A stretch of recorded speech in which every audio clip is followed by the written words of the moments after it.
वालेकुम dear viewers. आज की इस वीडियो में मैं एक बहुत ही इंटरेस्टिंग नॉवल गुलिवर्स ट्रैवल को डिस्कस करने वाली हूँ। गुलिवर्स ट्रैवल पार्ट 3 लेपुटा को डिस्कस करूँगी, जिसे लिखा है जोनाथन स्विफ्ट ने। इसके फर्स्ट 2 ट्रैवल्स लिलीपुट और ब्रॉबडिंगनेग मैं प्रीवियस वीडियोस में डिफाइन कर चुकी हूँ। Let's start the video. Gulliver's travel part 3 Laputa. Laputa mean flying island. Part 3 Laputa. ये सफ़र लेमुअल गुलिवर ने अगस्त 1706 को शुरू किया और इस सफ़र का इख्तिताम अप्रैल 1710 को हुआ, यानी 5 सफ़र का यहाँ पे 5 साल का दुरानिया है।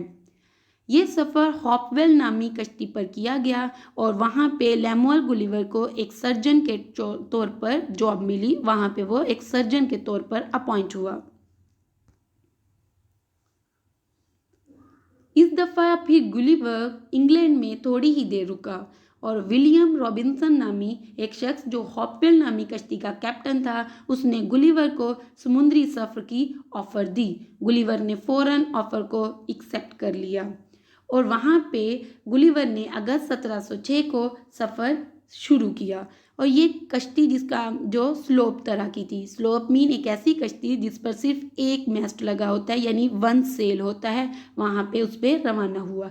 इसका जहाज़ साजो सामान से लदा हुआ था। इस दफ़ा सफ़र तजारती गर्ज से किया गया और सामान से लदी कश्ती तूफ़ानी हवाओं की जद में आ गई और फिर अपने रास्ते से हट गई। जब वो अपने रास्ते से हट गई तो वहाँ पे डच और जैपनीज़ पायरेट्स ने उस पर हमला कर दिया। गुलिवर उनसे बार बार अपने अमले पर रहम की रिक्वेस्ट करने लगा तो डाकुओं ने तंग आकर उसे एक छोटी सी कश्ती में थोड़ी सी खुराक के साथ समुद्र में छोड़ दिया। गुलिवर एक वीरान और बंजर जजीरे पर पहुंचा। वो इस जजीरे पर बेमकसद फिर रहा था कि इसने 2 मील की ऊंचाई पर एक उड़ता जजीरा देखा।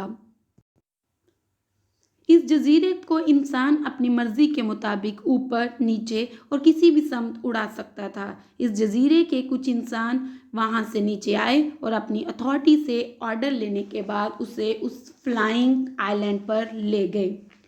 उस फ्लाइंग आइलैंड पे वो किस तरह से ले गए कि उन्होंने ऊपर से चेन नीचे फेंकी और उस चेन पर एक बहुत बड़ी चेयर लगी हुई थी, उस पर लेमुअल गुलिवर को बैठाकर ऊपर ले जाया गया।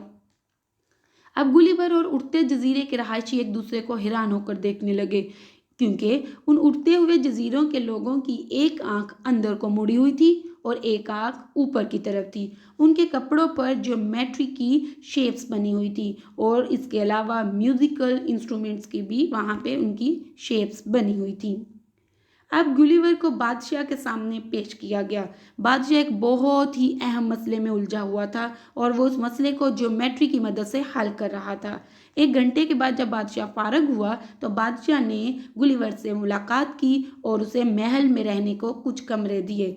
इसके अलावा उसे खाना पेश किया गया तो गुलिवर ये देखकर हैरान रह गया कि खाना भी म्यूजिकल इंस्ट्रूमेंट्स और ज्योमेट्रिकल शेप्स में कटा हुआ था। गुलिवर को ज़ुबान सिखाने के लिए एक ट्यूटर रखा गया। उसे लैंग्वेज सिखाने के लिए रियाजी और साइंस के मेथड्स में हदायत दी जाती। गुलिवर के लिए कपड़े के लिए माप जो है वो मेजरिंग टेप की बजाय रियाजी के इंस्ट्रूमेंट से लिया गया। गुलिवर को उन लोगों के आम मामलात को हल करने का जो साइंसी तरीका था वो बहुत नापसंद था। वो लोग अपने घर भी साइंस और रियाजी के तरीकों के मुताबिक बनाते थे और रियाजी और एस्ट्रोनॉमी साइंस के अलावा वो लोग जिस चीज़ में दिलचस्पी रखते थे वो था म्यूज़िक। गुलिवर अब अपने उस्ताद के साथ जजीरे को एक्सप्लोर करने के लिए निकल खड़ा हुआ। वो इस जजीरे को जांचना चाहता था। उसने देखा कि ये जजीरा सर्कुलर मतलब गोल शेप में है और ये 10,000 एकड़ पर मुश्तमिल है और इस जजीरे के बिल्कुल दरमियान में एस्ट्रोनॉमर्स की गार थी, जिसमें एक बहुत बड़ा मैग्नेट लगा हुआ था और इसी की पावर से जजीरे को किसी भी समत मोड़ा जा सकता था। लेकिन ये जजीरा 4,000 मील से ज़्यादा ऊंचा नहीं उठ सकता था। डियर व्यूअर्स, लेपुटा में जब गुलिवर ने ٹریول کیا تو وہاں پہ اس نے 4 مین جگہوں کا ٹریول کیا، یعنی اس فلائنگ آئیلینڈ کے 4 مین پارٹس ہم ڈسکس کرنے والے ہیں۔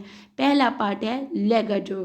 لیگاڈو اس لیپوٹا کا دارالحکومت تھا اور وہاں پہ بادشاہ رہتا تھا اور تمام طاقت کا انحصار اور تمام مشینری بادشاہ کے پاس تھی، اور اس میگنٹ کی نگرانی جو ایسٹرونومرز کرتے تھے، بادشاہ کے پاس ہی اس کے تمام اختیارات تھے۔ کسی بھی اگر بغاوت کو مسئلہ ہوتا یا بغاوت کو کچلنا ہوتا تو وہ جزیرے کو ایسی جگہ اڑانا شروع کر دیتا جہاں دھوپ اور بارش وغیرہ سے وہ جزیرہ محروم ہو جاتا اور وہاں کے رہائشی تنگ آ جاتے۔ اگر وہ بغاوت کسی طرح بھی کچلی نہ جا سکتی تو وہ بادشاہ اپنا جو جزیرہ تھا ان لوگوں کے مقام پر لینڈ کر دیتا تھا۔ اب جو دوسرا ایریا ہم ڈسکس کرنے والے ہیں اس کا نام ہے لینڈالینو۔ لینڈالینو کیا تھا؟ لینڈالینو ایک قصبے کا نام تھا جس کے رہائشیوں نے بادشاہ کی قوت کو کچلنے کے لیے اپنے شہر کے درمیان میں بڑے بڑے 4 ٹاور لگائے۔ ان چاروں ٹاورز میں انہوں نے بہت سارے میگنٹ لگائے۔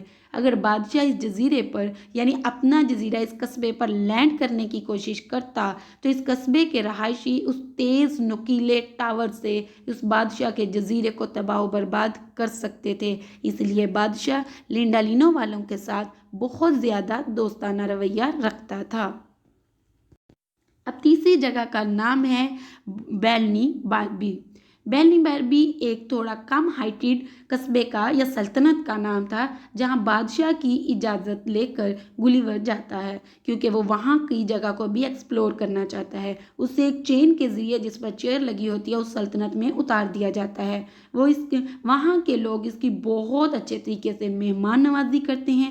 اس سلطنت کے لوگ میزریبل کنڈیشن میں ہیں۔ یہاں کی تمام arts, science, language and mechanics کی اکیڈمیز پیٹی پروجیکٹس پر کام کر رہی تھی۔ گلیور کو یہ بیلنی باربی کنگڈم بالکل بھی پسند نہیں آئی۔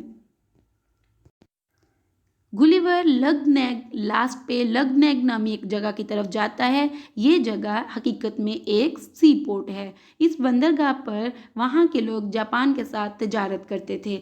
اسی رستے سے گلیور ہوتا ہوا اس کے ساتھ ہی ایک چھوٹا سا مقام تھا جس کا نام تھا گلب ڈب ڈرب، وہاں پہنچا۔ وہاں کے لوگ بہت زیادہ سورسررز تھے۔ سورسررز مین کالا جادو کرنے والے تھے۔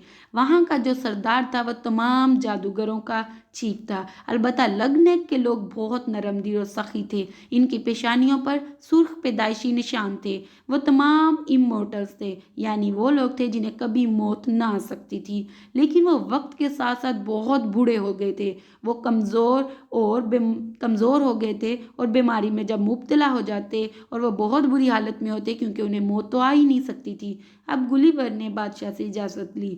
بادشاہ چاہتا تھا کہ وہ گلیور وہاں پہ رکے، لیکن گلیور اب وہاں پہ مزید قیام نہیں کرنا چاہتا تھا اور وہ بادشاہ سے اجازت لے کر جاپان کی طرف روانہ ہوا اور وہاں سے یورپ کی طرف چل پڑا، اور گلیور 1710 کو ایمسٹرڈم نامی جگہ پر پہنچا اور یہ حقیقت میں 5 سال کے بعد دوبارہ انگلینڈ پہنچا تھا۔ یہیں پہ گلیورز کے 3rd ٹریول لیپوٹا کا اختتام ہوتا ہے۔